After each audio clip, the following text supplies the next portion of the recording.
Friends, good morning. मैं पीयूष कुमार त्रिपाठी स्वागत करता हूं आप सभी का अपने YouTube channel SCS EDU point पर। जैसा कि आप सभी लोग जानते होंगे कि इस समय हमारा सेगमेंट चल रहा है PCS मुख्य परीक्षा 2019 के लिए कितने तैयार हैं आप, खुद को जांचें with SCS EDU point. Friends, आज इस सेगमेंट का अगला पार्ट लेकर मैं हाजिर हूँ आप सभी के लिए, जिसमें आज हम कुछ अन्य प्रश्नों की चर्चा करेंगे और ये चर्चा करेंगे कि वे हमारे लिए महत्वपूर्ण क्यों हो सकते हैं और उनके बारे में आपको किस प्रकार के आंसर देने हैं। तो फ्रेंड्स, सेशन को देखने से पहले हमारे चैनल को सब्सक्राइब अवश्य करें और वीडियो को शेयर अवश्य करें, जिससे अन्य लोगों को भी इस सुविधा का लाभ मिल सके। तो चलिए फ्रेंड्स, आज का सेशन हम शुरू करते हैं। तो आज के सेशन का हमारा पहला सवाल जो है,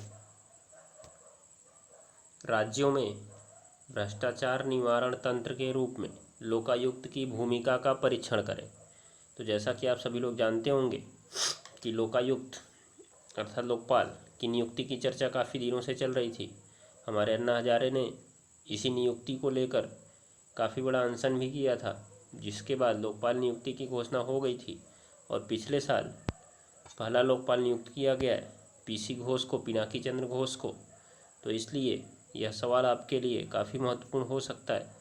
यह भ्रष्टाचार निवारण संस्था के रूप में कार्य करता है या भ्रष्टाचार निवारण तंत्र के रूप में कार्य करता है, और ये आपके लिए उपयोगी इसलिए भी हो सकता है क्योंकि अभी हाल ही में लोकपाल में जो शिकायत दर्ज करानी है उसके प्रारूप अर्थात विवरण को प्रस्तुत किया गया है, जिससे हमको पता चलेगा कि अब किस विवरण में अपनी शिकायत दर्ज करा सकते हैं।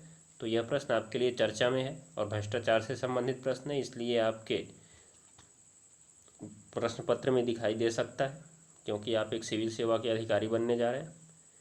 तो आप इसका उत्तर उदासीन तरीके से विस्तारपूर्वक दीजिएगा, किसी मत में मत आइएगा, अन्यथा परीक्षक को जांचने में परेशानी हो सकती है।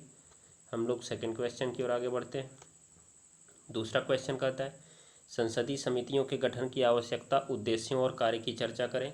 तो जैसा कि आप सभी लोग जानते होंगे कि पिछले साल दिसंबर माह में वैयक्तिक डाटा संरक्षण विधेयक 2019 वैयक्तिक डाटा संरक्षण विधेयक 2019 के संदर्भ में एक संयुक्त संसदीय समिति की गठन किया गया था, जिसलिए यह सवाल आपके लिए चर्चा में हो सकता है कि संसदीय समितियों के गठन की आवश्यकता क्यों पड़ती है, इनके गठन का उद्देश्य क्या होता है, इनके आप कार्यों की चर्चा कीजिए।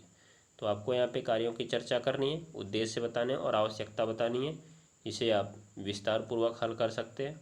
तीसरा क्वेश्चन है फ्रेंड्स, संवेगात्मक बुद्धिमत्ता क्या है, सिविल सेवाओं में इसकी आवश्यकता क्यों है, स्पष्ट करें। जैसा कि आप सभी लोग जानते होंगे कि यह नीति शास्त्र से संबंधित प्रश्न है और आप सिविल सेवा के अधिकारी बनने जा रहे हैं, तो अतः इस प्रकार के सवाल आपकी परीक्षा में दिखाई दे सकते हैं। और इस समय लॉकडाउन के समय इस बुद्धि की काफ़ी ज़्यादा आवश्यकता है, क्योंकि कुछ लोग घर में बैठे बैठे डिप्रेशन में आ जाते हैं। तो अतः इस प्रकार की बुद्धि और उसको परिभाषित करने की क्षमता हमारे अंदर होनी चाहिए। हम अगले क्वेश्चन की ओर आगे बढ़ते हैं। अगला क्वेश्चन कहता है, बेरोजगारी को परिभाषित करें और क्या आप इस बात से सहमत हैं कि भारत का विकास बेरोजगार विहीन विकास है। बेरोजगारी दूर करने हेतु भारत सरकार की प्रमुख योजनाओं का उल्लेख करें। तो जैसा कि आप सभी लोग जानते होंगे कि पिछले साल सितंबर माह में आवधिक संबल संरक्षण रिपोर्ट आई थी, जिसके अनुसार ये बताया गया कि भारत में बेरोजगारी दर बढ़कर 6.1% हो गई है। इसी प्रकार एक CMI के द्वारा रिपोर्ट जारी की गई थी, CMEI के द्वारा एक रिपोर्ट जारी की गई थी, जिसमें यह बताया गया कि बेरोजगारी की दर लगभग 8% हो गई है। तो इससे स्पष्ट होता है कि हमारे देश में बेरोजगारी दर काफ़ी बढ़ी है। और इस रिपोर्ट में यह भी बताया गया था कि यह बेरोजगारी दर पिछले 45 वर्षों में उच्चतम है। तो इसको आप ध्यान दीजिएगा। अतः यह सवाल आपके लिए काफ़ी उपयोगी हो सकता है। और इस समय लॉकडाउन के समय तो बेरोजगारी शब्द और ज़्यादा चर्चा में आ गया है, तो आपको बेरोजगारी को परिभाषित करना है। तो बेरोजगारी, आप पहले बेरोजगारी की परिभाषा लिखेंगे, फिर आप बेरोजगारी का प्रकार लिखेंगे। उसके बाद आपको बताना है कि क्या आप इस बात से सहमत हैं कि भारत का विकास रोजगार विहीन विकास है, क्योंकि जैसा कि आप जानते होंगे कि पिछले कुछ वर्षों में हमारे देश की विकास दर जो है लगभग 7% से सदैव ऊपर रही है। फिर भी बेरोजगारी की दर का बढ़ना है, कुछ विशेषज्ञों को ऐसा लगता है कि हमारे भारत का जो विकास हो रहा है केवल विकास हो रहा है, उसमें रोजगार नहीं बढ़ रहा है। इसलिए जो भारत की विकास दर है या विकास है वो रोजगार विहीन विकास है। तो आपको इस पर अपना मत प्रस्तुत करना है कि आप किस प्रकार इसके बारे में सोचते हैं। लास्ट क्वेश्चन है, बेरोजगारी को दूर करने के लिए भारत सरकार की प्रमुख योजनाओं का नामोल्लेख करना है इसमें। तो आप इस प्रकार से तो देखे होंगे कि आप बेरोजगारी को दूर करने के लिए हमारे देश में बहुत सारी योजनाएं चलती रहती हैं, तो उनका योगदान क्या क्या है, किस प्रकार से है, लाभ क्या है, हानि क्या है, उसका आप वर्णन कर सकते हैं। तो लास्ट क्वेश्चन पे हम चलते हैं। उत्तर प्रदेश लोक तथा निजी संपत्ति क्षति वसूली अध्यादेश 2020 का परीक्षण करें। जैसा कि आप सभी लोग जानते होंगे कि पिछले साल जब CAA आया तो उसके विरोध में कुछ उपद्रवियों ने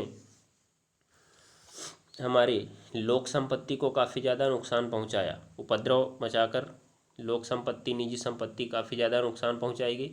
इसीलिए उत्तर प्रदेश सरकार ने इसकी भरपाई करने के लिए उत्तर प्रदेश लोक तथा निजी संपत्ति क्षति वसूली अध्यादेश 2020 पारित किया, जिसके द्वारा यह निर्णय लिया गया कि उपद्रवियों के द्वारा ही इसकी लोक संपत्ति की क्षति की वसूली की जाएगी। इसी अध्यादेश के लिए आपको पूरा विस्तार पूर्वक वर्णन करना है।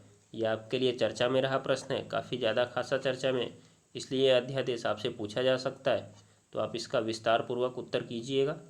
तो फ्रेंड्स, आप इन प्रश्नों का उत्तर 1 घंटे में करने की कोशिश करिए, जिससे आपको अच्छे तरीके से प्रश्नों की जानकारी हो जाए, उनका उत्तर कैसे लिखना है इसकी जानकारी हो जाए, और आप स्पीड बनाते रहिए, जिससे आपको परीक्षा में 4000 शब्द लिखने में कोई परेशानी ना हो। तो फ्रेंड्स, अगर आपको आज की वीडियो अच्छी लगी हो तो वीडियो को लाइक करना और शेयर करना ना भूलें। धन्यवाद। मिलते हैं अगले सेशन में। Good night.